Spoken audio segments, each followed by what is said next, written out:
So ரெண்டுத்தையுமே நம்ம square பண்ணி கிடைக்கிற இந்த எஃப் வேல்யூ வச்சு தான் நம்ம சொல்ல போகிறோம் நம்ம எடுத்த new method it is okay or no அப்படின்றது.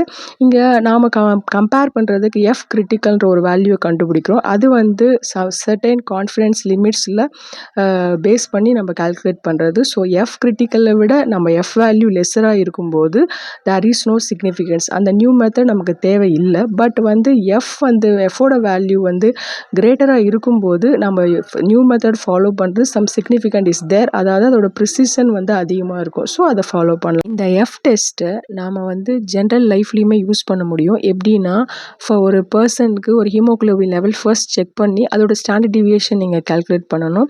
ஒன்ஸ் அவங்க வந்து மருந்து எடுத்ததுக்கு அப்புறமா ஒன் மந்த்து கழித்து நம்ம திரும்பவும் அவங்களுக்கு நம்ம டெஸ்ட் எடுத்து அதுக்கான ஸ்டாண்டர்ட் டிவியேஷன் கால்குலேட் பண்ணணும். ஒரு வேளை அவங்களுக்கு ஹீமோகுளோபின் இன்க்ரீஸ் ஆகிருக்கும் பட்சத்தில் அந்த மருந்து அவங்க எடுத்துக்கலாம் அப்படின்ற மாதிரியான சில கன்க்ளூஷன்ஸ்க்கும் நம்ம வரலாம்.